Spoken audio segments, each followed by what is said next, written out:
Sempre de olho, Vera. Não tem como a reforma da Previdência não impactar a discussão de um assunto tão importante, todo o funcionamento da casa, né? A gente começa a semana aí agora já nessa expectativa desse pedido aí do deputado Marcelo Ramos, presidente da Comissão Especial, para que o ministro da Economia, Paulo Guedes, seja ouvido lá na comissão. Então, tudo isso movimenta bastante o ritmo de trabalho aqui da casa. A gente quer, inclusive, começar conversando com os líderes que estão aqui com a gente, justamente sobre a reforma e sobre o impacto desse trabalho na casa. Quem está aqui comigo hoje é o deputado general Peternelli, do PSL de São Paulo, que é vice-líder do partido dele, e o deputado Ayrton Faleira, que é vice-líder do PT, ele que é do PT do Pará. Deputado, vou começar conversando com o senhor sobre a reforma da Previdência. A gente já tem ali 13 partidos políticos que já se manifestaram no sentido de apresentação de emendas lá na comissão especial. Qual que é a sua expectativa, então, para esse mês de debate que se apresenta por lá, né? A expectativa é essa, que seja um mês de audiências públicas. O senhor acha que essa reforma deve sair muito modificada lá da comissão especial? Bom dia para você, para o meu colega, para nossos telespectadores. Olha, nós temos que trabalhar com dois cenários, né? Nós não podemos trabalhar com o único cenário que essa proposta vai ser reformada e vai ser emendada e está tudo. Nós temos que trabalhar com o cenário da possibilidade da rejeição da proposta como um todo, que nós da oposição trabalhamos com isso. Eu acho que o tema da reforma da Previdência nem devia ser um tema de debate entre oposição e situação, porque é uma política de interesse nacional, de interesse da nação. Mas para começo de conversa, nós da oposição não vamos aceitar que o governo atropele o processo, atropele o rito e desrespeite o regimento. Nós queremos não apenas a presença do ministro da Economia aqui, nós queremos e vamos apresentar requerimentos para fazermos audiências públicas em todas as capitais do nosso país. Não tem que ouvir só a área econômica do governo, tem que ouvir a opinião pública, tem que ouvir as centrais sindicais, tem que ouvir as assembleias legislativas, os governadores, os prefeitos. Então, esse é o primeira divergência. Não vamos aceitar que seja atropelado e depois nós vamos aprofundar o debate de conteúdo, né? E no debate de conteúdo nós temos uma posição muito clara. Não concordamos com essa lógica de que a Previdência é a salvadora da pátria para tudo. Já mentiram para o povo brasileiro que a reforma trabalhista era geradora de emprego e nem gerou emprego e fragilizou a classe trabalhadora. E, aliás, a reforma trabalhista é uma das responsáveis pela queda da arrecadação da Previdência quando ela gera o desemprego. Quanto mais gente desempregada, menos gente paga a Previdência. Então, nós vamos fazer um debate de conteúdo, inclusive contra esse regime de capitalização, que é um desastre, já foi um desastre em outros países. Deputado General Peternelli, o presidente da Comissão Especial falou ontem também, ressaltando um aspecto importante, né, que tudo isso depende, toda a discussão e amadurecimento depende também de um fator que, segundo ele, escapa completamente a ele, que é a capacidade do governo de se articular e de ter votos, né? O senhor é um deputado da base do governo, é também aí da cúpula militar do governo. Como que está essa articulação? Como é que o senhor vê esse momento do governo e a articulação, a capacidade de transformar realmente em articulação política aqui? Bom dia, Carol. Bom dia, deputado Falheiros. É uma oportunidade muito grande estarmos falando a respeito da Previdência. Todos concordam que a reforma da Previdência é uma necessidade. Dos recursos que o país dispõe, metade desses recursos vão para pagar os juros da dívida interna. A outra metade que sobra, metade é para pagar a Previdência. Nós já temos o orçamento aprovado ano passado, um déficit para esse ano de 139 bilhões, ou seja, os juros para o próximo ano irão aumentar. A Previdência, se nós não tomarmos providência, também vai aumentar.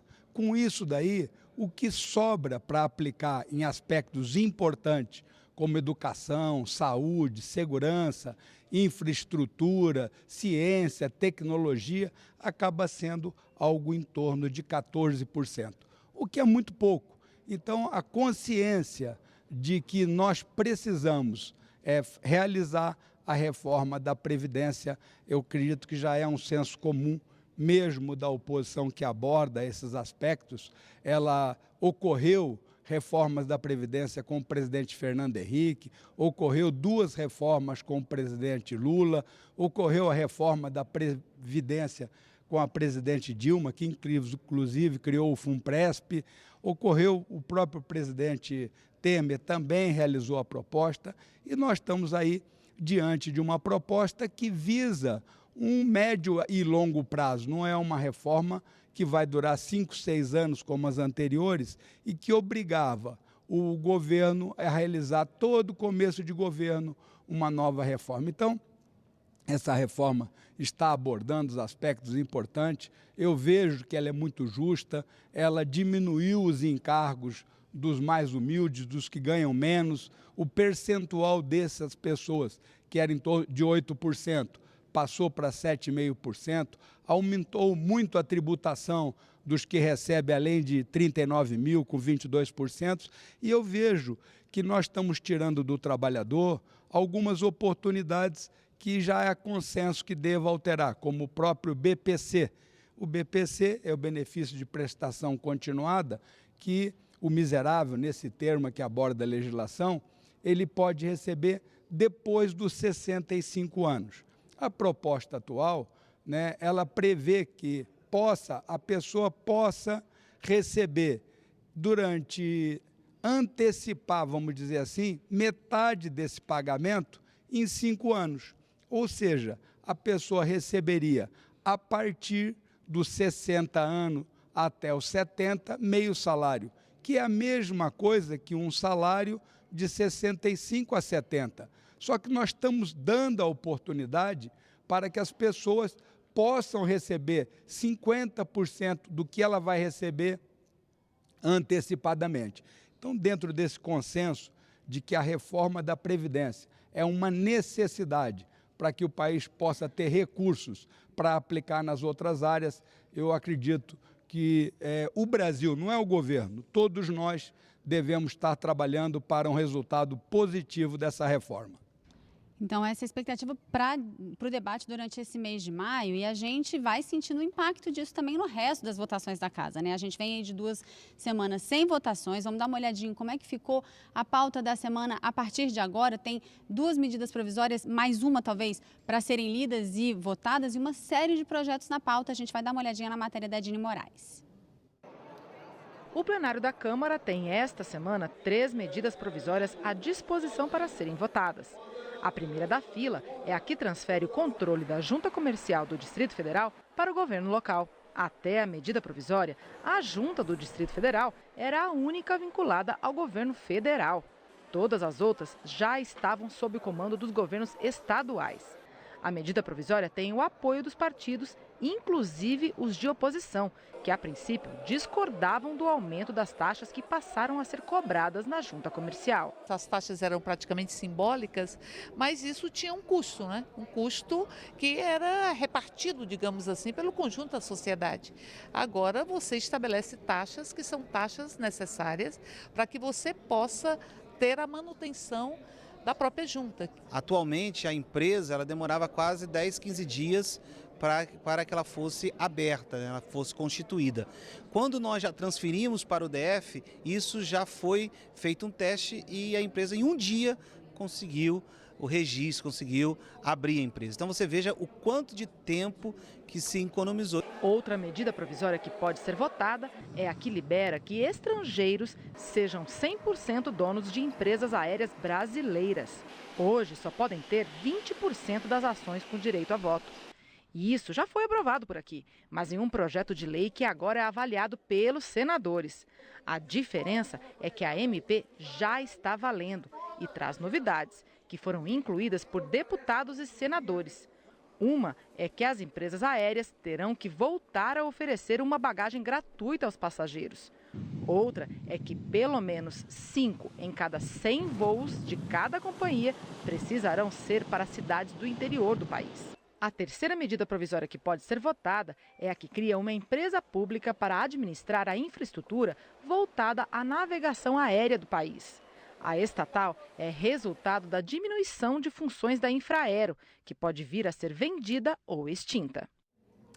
Deputado Ayrton Faleiros, como é que o senhor analisa essa desaceleração um pouco aqui na pauta do plenário, nas votações da casa, em função da reforma? Você acha que essa semana deve retomar? E, nesse caso, das medidas provisórias, por onde o senhor defende que comece a votação? Eu acho que a casa vai trabalhar em 3 espaço de debate. Um deles são as medidas provisórias, por exemplo, eu acho muito importante nós imprimir aqui a decisão das empresas aéreas assegurar cada passageiro ter direito a uma bagagem despachada sem pagar, né?